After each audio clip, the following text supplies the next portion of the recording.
What's up, guys? Welcome to the first video of the channel. What a momentous occasion this is. This is the day the world of audiophile changes. I mean, we're on the brink of greatness, guys. So stay tuned. I know you will, because today we have two of Brooklyn's finest. We have the Grado SR80x in all its janky cable glory against its much more expensive bigger brother, the SR325x. So today we'll be taking a look at both of them, comparing the two, and asking the question, is it worth the upgrade to the 325x? All right, let's get into it. So, wow, that cut would have looked way cooler if I had any sort of intro sequence. Anyway, on my dome right now, I have the Grado SR80X, the underdog. So, starting off with build quality and looks, obviously style is a preference. I happen to love it. Mostly just because it's different and I like when things are different. If I'm going to spend money to begin a headphone collection, I want things that are distinct, and this definitely is distinct. It looks very retro, very hip, very hipster. It's a hipster headphone, and I like it a lot. The build quality is it's up to snuff for the price. This particular model comes in at $125. It's built like a $125 headphone. It's all plastic, nothing too fancy, but it's super light, super comfortable. I love the comfort on these headphones. I can wear them all day, no problem. I have worn them all day because these things, ever since I got them, have been glued to my head. It's a little bit of a sneak peek, but super light, super comfortable. I take long walks with them. I've worn them on, long nights with the boys on Discord, playing doing some casual gaming and whatnot. They're great. And now obviously Grado cables are quite infamous, and for $125 I'll excuse it.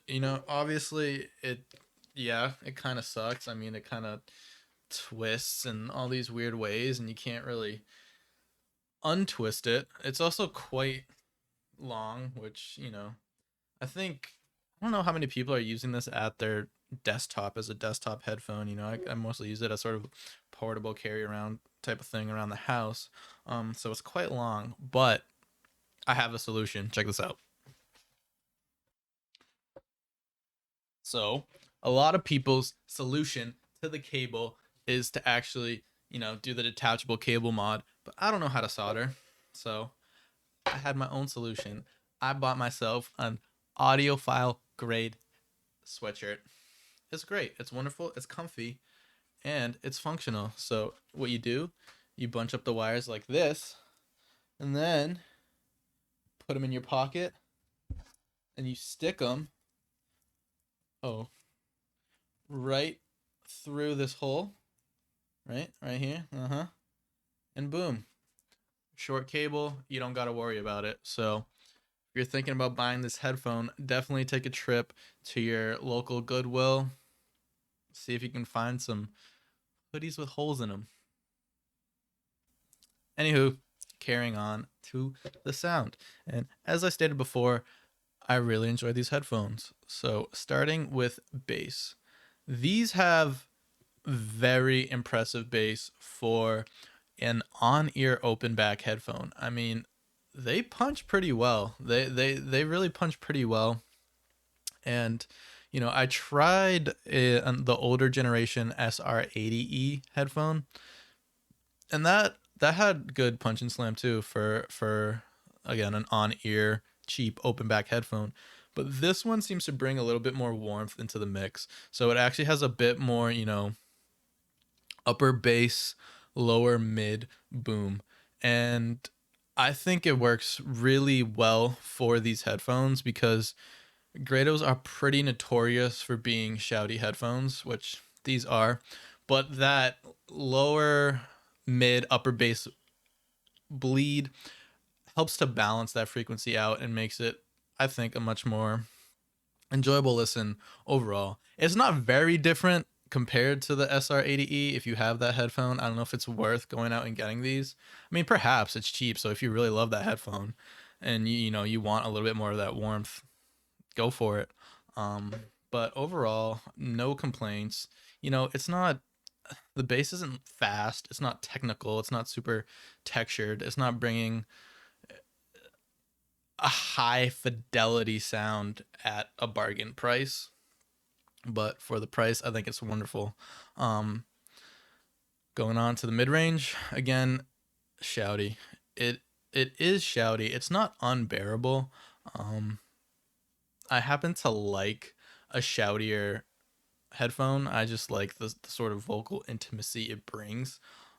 So I like a little shout, but even for me, it can get unbearable at times. For that reason, this isn't a headphone that you can really play very loud because that shout, it begins to hurt. It really does, especially if you're listening to, you know, something like Amy Winehouse, her Live at the BBC album, or just like Amy Winehouse in general. When she really starts singing loud in her upper registry, I mean, you feel it. It just gets shoved into your brain. It's pretty piercing. Or if you're listening to rock and roll and that drummer is getting real excited and just slams down on those cymbals. Yeah, those cymbal crashes, they'll creep up on you. They'll hit you hard, and yeah, they can hurt at times. So it's something to be aware of if you know you're particularly sensitive to that upper mid range frequency, that shout, then maybe steer away from the headphone. But again, it didn't make these headphones unlistenable for me. And the treble, people say that the Grados are super bright, and you know people like putting the Grados on tubes to calm that down and whatnot. I didn't find it bright. I didn't find that the treble actually bothered me. I thought it was fine. I really didn't have any issues with it. It is a bit grainy, so you know it's not the best treble I ever had. It is a bit grainy. It is a bit scratchy. Again, I think this driver performs how you would expect it to perform at the price. I mean, soundstage, it sounds as wide as the headphones. The sound is as tall as the headphone or the pads on these headphones, you know. Separation isn't really there. Everything sort of blends together. Imaging, it's nothing spectacular. You know, detail and texture again isn't spectacular. It performs how you'd expect it to perform. You're not getting like a super high quality driver for the price. With that being said, I don't think it's a drawback. I happen to really, really love this headphone. And I think part of that is due to the imperfections of the driver. I like that it's not perfect because combined with the default pads that it comes with, I'll touch on pad swapping a little bit later, but combined with these pads sort of smooth the sound over and they sort of blend everything together. And so you don't notice the deficiencies in the driver as much, and it makes for a super, super enjoyable listen. This is where that Grado magic comes in, okay? These present the sound in a very unique way. The sound that comes out of these is very lively, very engaging, okay? It's very immersive. It does a great job of not sounding like headphones. I mean, it's super airy, very open, very natural sounding, and being able to do that at the price, I think it's killer. I really do think it's killer. It's just such a fun sound. I mean, it sounds like the artist is right there. Like it sounds live, you know. If I had to compare it to anything, I would say it kind of sounds like you're going out on a Friday, Saturday night to the local pub. You know, you got that local band trying to make a name for themselves, playing their covers of, you know, whatever, 80s rock, and you know you're a little woozy. The sound system in the place isn't that great. You know, it's just that's what it sounds like. It's that woozy, drunk sort of smoothed over sound. That's what you get for it. It's not a typical hi-fi, super high end sound. Very much it's very much a colored sound, but one that I enjoy because it does resemble sort of being in that venue where everything's a little woozy. It doesn't sound perfect, but through these headphones, it sounds live and engaging and super fun. These headphones have been glued to my head ever since I got it because the way it presents the music is unlike anything else I have in my collection. And I enjoy it for that, even though it's not the best performing headphone, it's different. And it makes me want to listen to all my favorite tracks, all my music on these headphones to hear how it'll sound on these headphones. And I think, you know, that's the mark of a great headphone. The amount of just sheer enjoyment and I've gotten out of these headphones for the price is remarkable. I mean, I've spent much more on headphones and haven't enjoyed them nearly as much as these things. So I would say if you're into headphones, I mean this is one you should look at. I think it's really one you won't regret trying. It's cheap enough so where if you buy it and you don't like it, you can easily resell it and get most of your money back. There's not much lost. So I wanted to very quickly touch upon my experience pad rolling the SR80X. So to start, I tried the stock pad from the 325X, and I just didn't like it as much. I mean, it brings a bit more clarity because you're actually exposing your ear to the driver.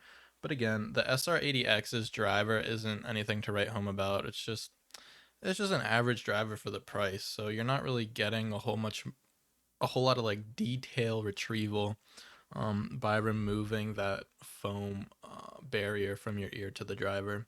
So again, and this is the most uncomfortable pad I've ever used. So I would just stick with the stock pad. And now the Shipibo over ear pad. Zeos actually said this was his preferred pad on the 80X. And I disagree. Again, I think the stock configuration is the best for the 80X. This removes a bit of the shout, which is good. And it brings up the bass and really, really widens the soundstage. I mean, default configuration on the 80X, there's not a lot of soundstage at all. But this opens it up. But I don't think it needs it. I mean, again, the magic of the 80X is its presentation. It's lively, very engaging presentation that comes from the pad sitting directly on your ear. And I think this just makes them boring. It just makes them sound like any other, bassy headphone that you might get on the market. And it just lost its character, its flavor. It loses its uniqueness when you put these pads on. Yeah, so all in all, I would just leave the 80X with the stock pads on. So, given how much I loved the 80X, you can imagine how excited I was when these arrived. The SR325X. This is the top of the line headphone in this headphone family. Um, and this has been touted as the SR80X, just tremendously better. And if that was the case, I mean, these could potentially be my endgame headphones given how much I loved the 80X. Unfortunately, that was not the case. So let's get into it. I had to pause here because what the hell happened with these headphones? What happened? I mean, they had something so great with the 80X. What went wrong here? I mean, first off, right? So immediately, I mean, I'm excited. I rip open into the box and I throw these on. And I am greeted to hands down the most uncomfortable headphone I have ever worn. I've never had such a visceral, just like reaction to putting on a headphone. due to the discomfort I just immediately felt. Okay, first off, yeah, there's nicer materials on this headphone. Okay. I didn't think I was going to like the gray as much as the black because I thought it was a bit tacky, but I really do like it in person. It does look really nice. There is good material here, but due to that material, probably due to differences in the driver as well, this is significantly heavier than the 80X. Okay, the 80X again it was glued to my head all day wear, no problem. Okay, I had no issues with that headphone. This is heavy and it's very uncomfortable because the weight balance is particularly terrible on the headphone because all the weight is just concentrated right here on these tiny cups. And I mean, and you feel it. And this headphone does a terrible job of dispersing that weight. I mean, look how thin it is. Look, I'll compare it to the 80X. Hold on. So I don't know how well this camera is gonna pick it up, but if you can tell, the 80X actually has a bit more cushioning. Okay, it's padded. It's soft and it's nice to wear. It does a really good job for the 80X. On the flip side, the 325X has no padding whatsoever. I mean, yes, it's made out of a nice leather material, like the actual materials itself are better on the 325X, but it's so much more uncomfortable. And then these pads, I mean, we have to talk about this stupid little pad. Who came up with this? It's awful. It is genuinely mind blowing that Grado would put this pad. It would ship the top of the line headphone in this range with this pad. It's the worst pad ever conceived. I'm convinced of it. It's horrible. It's literally scratchy. Like it feels like sandpaper. Like if I told my girlfriend, "Hey, look at this new facial exfoliator I got." I hope the person I'm selling this to doesn't see this video. If, if I told her, "Hey, look at this new exfoliator I got," she would be convinced it was an exfoliator. It's so rough, so scratchy. You feel it immediately once you put it on your ears. And it's so uncomfortable. It's just itchy, scratchy, annoying. Like, even if this did end up being the sort of end game headphone I thought it could be, I don't think I'd be able to get past the comfort. I mean, I understand why people mod these now. Like they replace the headbands, they replace the cable, they replace the pad. I mean, it's funny. Grado enthusiasts don't even like Grado. They change every aspect about their Grado except the driver. And now I see why. Because this is for $300. This is a terrible build. I mean, astonishingly bad. Not to mention this cable. I mean, I harped on the 80X's cable for a bit. This is even thicker. It's significantly thicker than the 80X.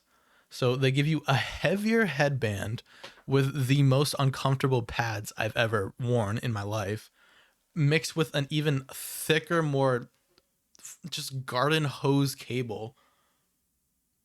I genuinely don't know what they were thinking putting this out. Like, in terms of just comfort and build quality alone, like I would take the 80X any day. Again, even if this was, end game headphone for me, the comfort I can't get over. I would just like, those Grado enthusiasts, I would have to change every single aspect about the build of this headphone in order to enjoy it.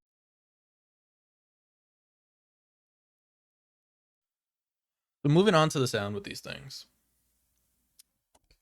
I mean, immediately you can tell that you're paying for a higher quality driver. The driver quality is better in this. When you put it on, it's remarkably clear. The Start off with the bass. It's very thumpy, very punchy. It's actually pretty fun. It's very tight too. I mean, this is a fast, hard thump, and it's loud. It's like a gunshot going off. It's like boom. It hits you, and it's fun. I mean, yeah, it's fun. At times, it can honestly be a little too much. Like it comes through hard. So if you like that, again, for an on-ear open back headphone, I mean, it does a great job of that punch and that slam. Now, I said the 80X was shouty. This is shouty. I mean, it dwarfs the 80X. This thing shouts like a motherfucker. This thing, it was unbearable. I could not bear the shout on these headphones. I mean, immediately I put it on and I was just so disappointed because all that was coming through was that upper mid-range frequency and vocals. And that's all. It was just shoving that shout into my brain, just shoving it into my ears. And it was unbearable. It was just unenjoyable. Just straight up an unenjoyable listen. That shout was way too overbearing. It hurt your ears. And it's funny because this is a better driver in any way, shape, or form. And it is. It stages better, separation's better, imaging's better, texture, detail retrieval, all of that is better on the headphone.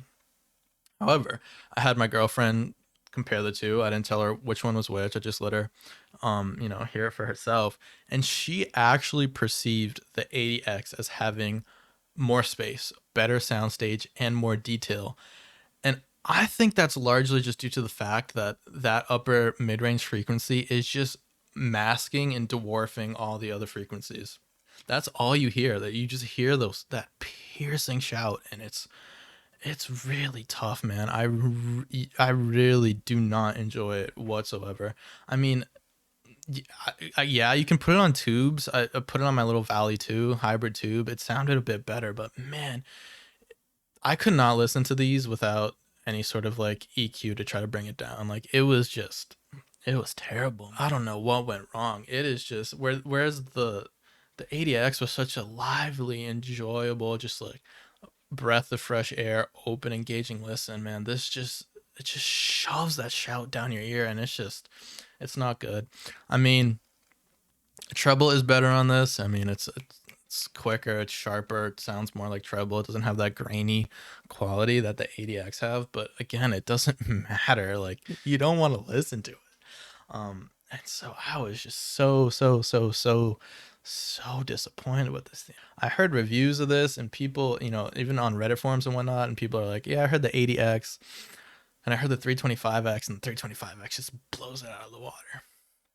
I mean, when you initially put it on, yeah, it's like it comes through a lot clearer than the 80X. But I mean, if you listen to it for a little bit, I just think the 80X is a much, much, much more enjoyable listen. It really is. And so I very quickly took these off and started switching pads. So what happened when I switched the pads? So my thought process behind putting the stock 80X pads on the 325 was that I love the 80X. The 325 has a more capable driver to my ears. Combine the two, you have a god tier headphone.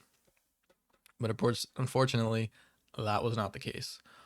It's pretty remarkable how similar the two headphones sound with these pads on.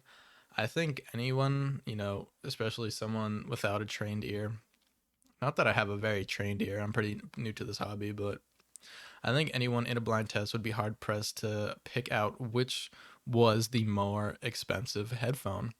And in that blind test, I think a lot of people would actually choose the 80X because even with the same pads, I prefer the sound of the 80X. Because even when you put these pads on the 325, it still is more shouty than the 80X, and I just don't enjoy it. It also doesn't have that upper bass, lower mid bloom and warmth to help balance out that sound. So whereas the 80X, it has a lot more body and weight to the sound, and overall a much more balanced sound due to that bloom from the lower frequencies. Whereas The 325X, just it's shouty, it's shrill, and that mid range, the vocals, they sound very thin. So given the same pads, I still choose the 80X sound signature wise over the 325X. Now onto these guys. These are the shippable pads. Again, these are a $60 ear pad. So I'll just talk about them briefly. Um, I think $60 is quite steep for these pads. I mean, they they're just not very comfortable.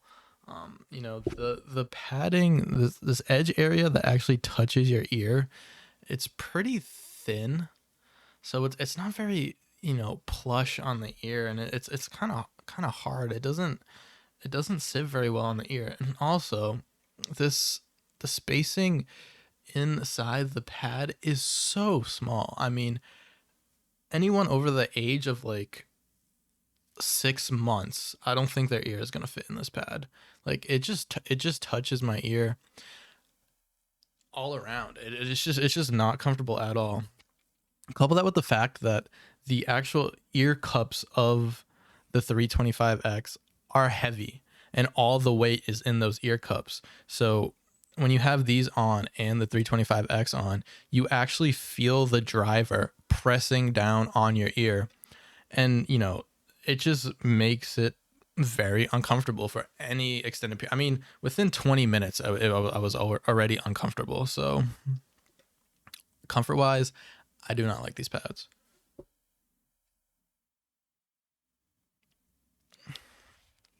Sound wise, these do a lot for the 325X. The 325X really comes alive with these pads, but it's also a whole nother headphone. It kind of makes the comparison between the 80X and the 325X ridiculous, just because they are so vastly different when you put these pads on the 325X. And this is what I mean when I said earlier how people who are into Grados, they mod the heck out of their headphones. If you put these on your Grado, you don't like Grado. You do not like the Grado sound. It is a completely different headphone. But one that, in my opinion, is much better, is a much more enjoyable listen, and actually excels in some areas. So let's get into it. Now, talking about the frequency response. When you put these pads on, it sucks out the mid range. So you get a much more, V shape, U shape sound. It really brings out the bass. It brings out the treble. It does a lot to help with the shout. Like, I really don't get shout problems with these pads on, but it just makes the mid range it sounds a lot more lifeless in comparison to the 80X when you put these pads on. Whereas the 80X, it's very intimate. The vocals are very intimate, very lively. This definitely pulls that vocalist further away from your ear. And, you lose that intimacy. And in my opinion, I just prefer the presentation on the 80X. But I mean, a lot of people might perceive the mid-range with these pads on as a lot more balanced, but I just happen to prefer the presentation on the 80X. In terms of bass, I mean, with these on, the bass is crazy. It really does sound like a club on your head. Like, it thumps, and it thumps hard. It slams hard, and it's fun, honestly. It's really, really fun. A little too bassy for my preference. I think it's just a little bit too much bass. If you're a bass head, or you really like listening to, electronic music, EDM, whatnot, I think you'll really like these pads on it. And for that genre, I mean, this is one of the more fun listening experiences I have. I mean, take a song like Rain Girl by Yaji. When that bass drops, you got wubs that pulsate in and out.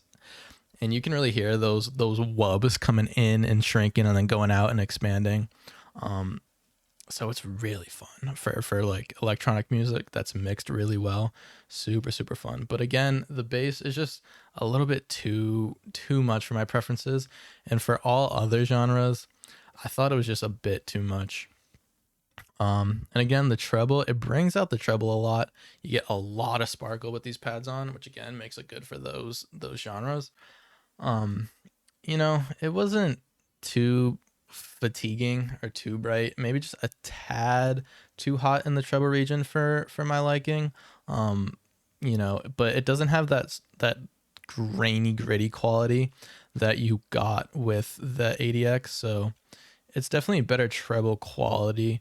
I just prefer the quantity on the 80X. And also with these pads on, it accentuates sibilance a lot, and I particularly hate sibilance, so it was pretty annoying to me. So you do lose that shout, but you do get a bit more sibilance with these pads on. So yeah, so that's how it sounds in terms of frequency response, but where this really brings the 325 to life is in its staging and its imaging. With these pads on, it is probably the best staging I've heard, second to the HD800. I'm pretty sure DMS said, this sounds a lot like his HD800S. And I agree with that. This is the closest I've heard a headphone come to the soundstage width of the HD800. It's really impressive. I mean, it is much wider than, the 6XX, and it's even wider than something like the Sindara. So super super wide, super fun, honestly. The imaging too. Again, this driver it's a better quality driver than the 80X, so it separates sounds really well, and so you just have like little treble hits dancing around your head. You have notes just like going all the way around, in and out. It's a super fun presentation that this brings with these shippable pads. I really really enjoyed it. Especially at the price, like you get a really really fun staging headphone. And again, for those genres, electronic music, EDM, it sounds like there's a club on your head, and you get noises just out here, in here, moving all around. It is super super fun. Yeah, those staging capabilities, it's quite remarkable, honestly. um if you're looking for that huge soundstage on a budget, and you particularly know you want to listen to more modern, electronic music, then maybe take a look at it. But you have to consider that with these $60 pads, at least retail, $60 pads plus a $295 headphone, you're at $355. I mean, there's a lot of headphones you can get for that price. I mean, obviously the standout recommendations that everybody gives is 6XX and Sandara. I think a more apt comparison would be this to the Sandara. And yeah, this stage is wider than the Sandara, but in any other way, I would take the Sandara over this. Unless you need something portable. I mean, this can run off a dongle DAC and sound pretty great. So unless you have that use case where it's like, if you want something that stages super wide, super fun presentation, and it's staging and it's imaging, you run it off a dongle DAC, off a computer, no problem whatsoever, and you want to take it to walk around the house, go on walks, do whatever, then yeah, look at this.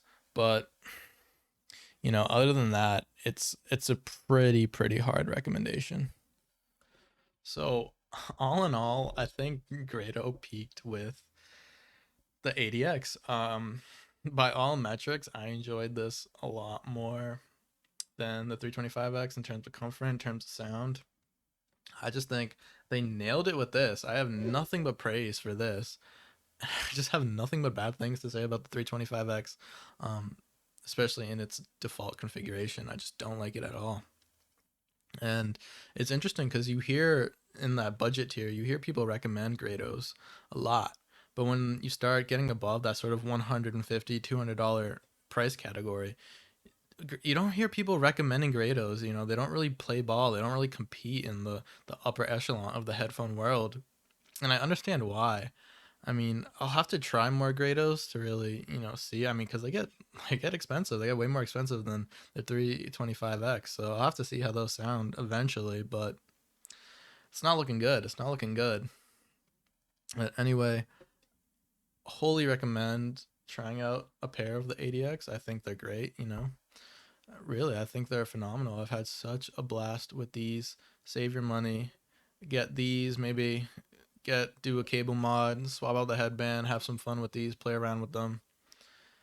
And yeah, so that's me. On to the audio file. Thank you for tuning in for my first video. Let me know how I did in the comments. If it was garbage, it probably was, it's my first video. Let me know. Clearly I don't have any problem, you know, letting you guys know when I think something's garbage, so let me know just as well.